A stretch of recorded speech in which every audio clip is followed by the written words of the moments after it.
Okay, so today we're going to make a salan, and honestly, it's a name that many of you will laugh at, but this is exactly what it's called. It's called Hiccup wala salan.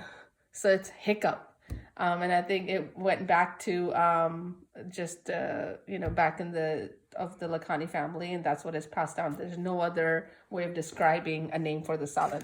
So it's going to again start off with the green masala. The green masala contains of bell peppers, jalapenos, fresh garlic piece, fresh ginger pieces. So we're going to put all of that in there. I have 2 bell peppers in here because I have a little over 2 pounds of chicken breast that's cut into cubes. So it contains chicken breast that's cut into small cubes, and then washed and set aside. And then this is the masala. So green bell peppers and jalapenos. Jalapenos chopped. And you're gonna blend it with fresh piece of ginger, and then fresh garlic cloves. I'm gonna put all of that in there. And then you're gonna add cumin seeds or zeta. A good nice 1.5 tablespoons, almost 2 tablespoons of it, because the quantity that I'm making is will feed at least 6 people. And then I have coriander seeds. So coriander seeds, again, it's like the typical green masala that I made for the other one. I'm just gonna eyeball it, and that should be good enough. I'm gonna take this pot, add water to it.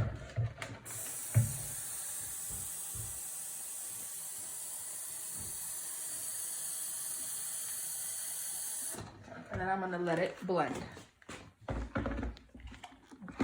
While this is blending, I'm going to start my, excuse me, I'm gonna start my pot with the chicken. So let this thing blend. Make sure it blends to a point that there's no coriander seeds showing. It's completely blended. And there's that. Go over here. I'm gonna get a pot, turn on the stove again to medium-low heat. Add canola oil or olive oil.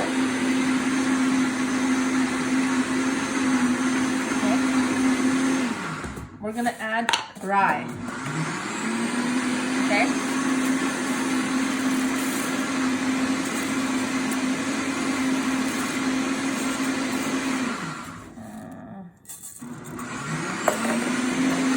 And then we're gonna add cumin seeds. Okay. Cumin seeds will be a little bit less than rye, and you'll notice why when you see it. So you let this thing saute, okay, until it gets a little bit, when the cumin seed starts roasting a little bit, okay. Again, medium-low heat. I do not like to do anything on high or medium-high heat, so medium-low. Go back to this thing, go back to the juicer, and you can see that it's blended, but you can see that there's still a lot of seeds left. You want it blended to a point where there's no cumin seeds, none of that coriander is doing it. So I'm going to do it for actually 3-4 more times until it's completely green and completely blended.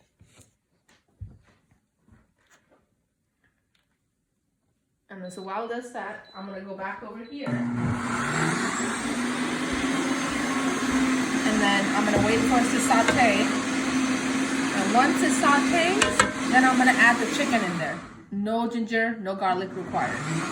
Literally, after this sautés, add the chicken cube in there. So now you can see that it's the cumin seeds have turned a little brown. You'll see a smell come out of it, so you know that's been sauteed enough. Just add chicken to it. That is it. Mix it. Turn down the heat a little bit. Mix it so that the chicken is well coated with the rye and the cumin seeds. Again, nothing else is required aside from those two. No ginger, no garlic, nothing.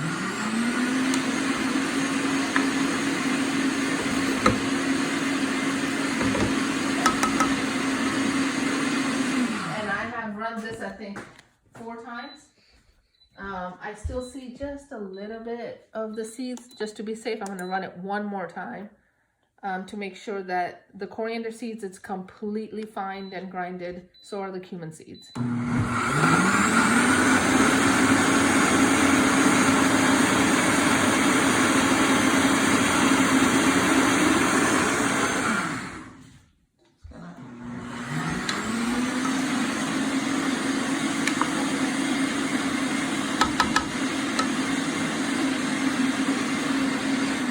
Now that the rye and cumin seeds are completely coated, and you can see that the chicken, the small tiny chicken breast pieces are also turning white, I'm just going to take my green masala and I'm just going to add it to the pot. And then I'm going to add a little bit of water to get the rest of the green masala.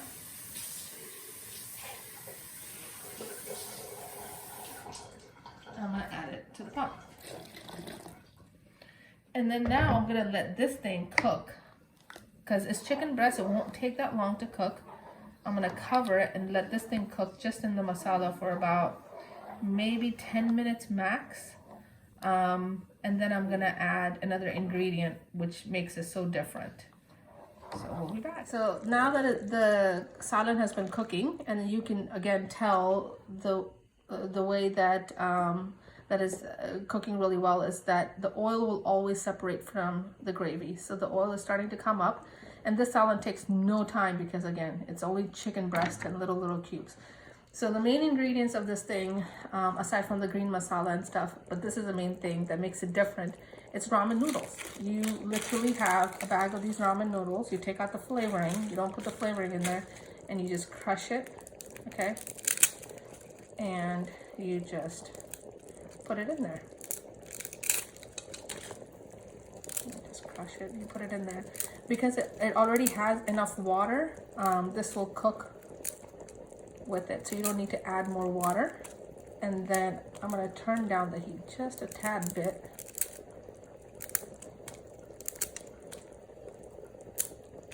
Okay, and just like how you would make noodles, this is just going to be like that.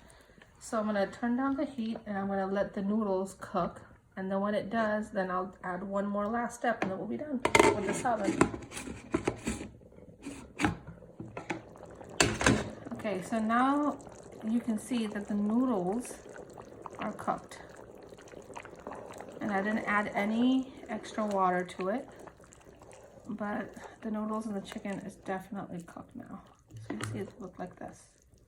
When you take it in a plate, it won't be this runny because you're going to now add cornstarch diluted in water to get this thing to thicken up a little bit. And again, I have not added any salt, and I'm going to add that at the end. So you're going to add the cornstarch. And you're going to see it immediately get thick.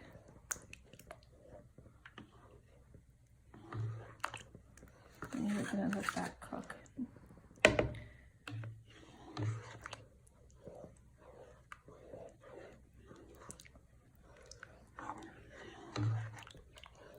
Now, to increase your spice level, you can always add red crushed pepper. So I'll do that.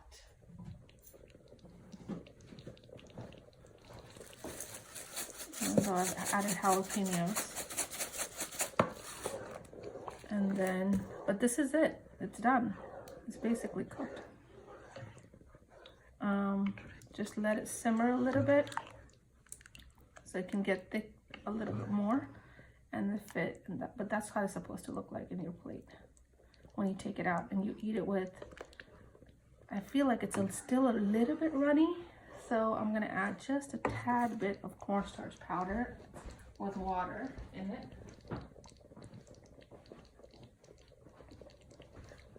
So you take the cornstarch powder and you take the water. Mix it to make sure that it is completely, yes. Make sure to mix it.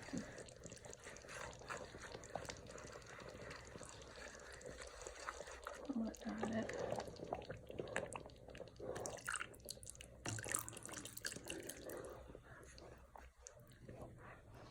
And that's it. Now you're just gonna cook it on simmer. I'm gonna add the salt. Have to be careful about the salt, especially when I'm fasting, because then I can't taste it.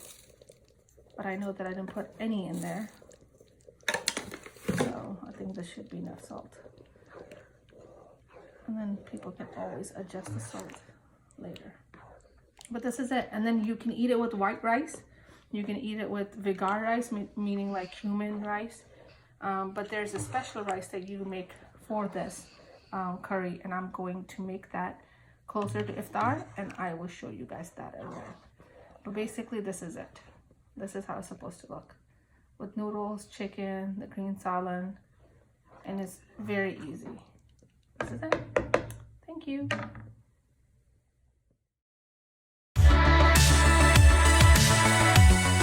Okay, so I'm going to make the rice for the Hiccup curry or salan, whatever you want to call it.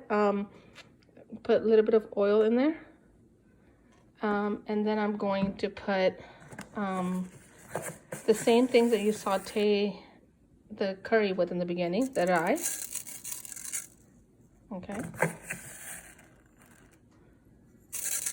And then I'm going to saute it with rye and cumin seeds. So the same two ingredients that went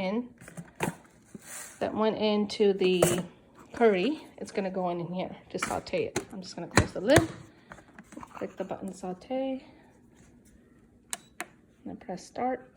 It's gonna saute for 5 minutes, and then I'm gonna add water, a little bit of soy sauce, salt, and rice, and that's it.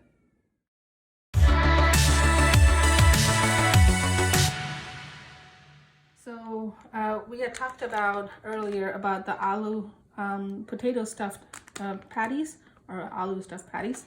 And when you lay it out in a sheet like this, when you've just rolled it in and brushed it with an egg, you leave it in the freezer for a good like 5 to 6 hours until it gets hard, and then you put it in Ziploc bags. So I leave it in a Ziploc bag. Today, the kids for iftari would like this, so it's very easy.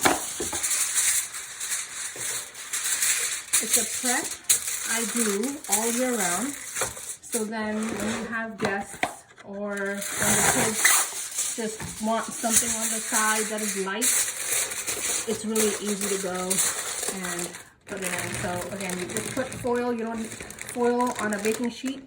You don't need to spray it with anything. You just go ahead and just lay them out. So for iftari, for all of us, gonna lay some out. And then whenever there's leftover, we usually have it for sehri, or we usually have it the next day when we reheat it. So it's quite simple.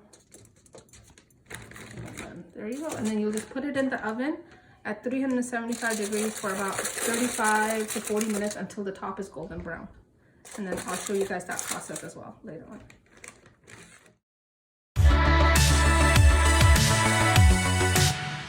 Okay, so it's done sauteing. I'll take it out. So it looks nice and the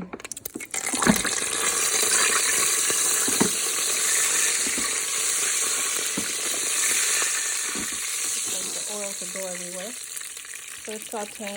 It's done sauteing and it smells really good. So I'm gonna add 1.5 cup of water in there because I have 1.5 cup of rice in there. So I'm gonna add 1.5 cup of water in there.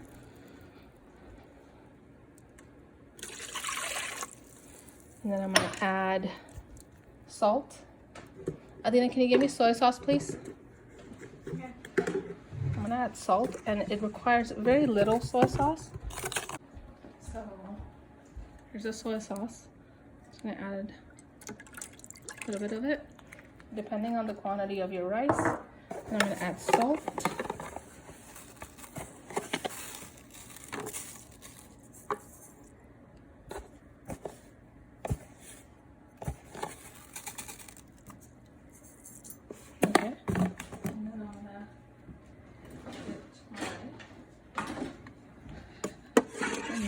just to make sure that the salt dissolves in the water.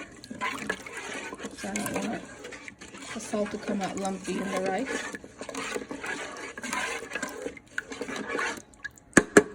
And then I'm going to add my rice.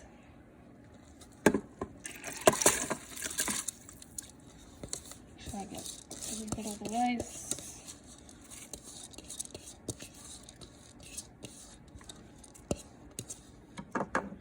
Give it one gentle stir, 1 to 2 gentle stirs to make sure that everything gets mixed. And then you can do this in your Instapot too, in rice option. I have this one. And turn it on, white rice. So let's start. And now when it's done, it'll be done. So this is the rice especially for this Hiccup wala curry or salan. And right now it's turned off. I'll put it on simmer.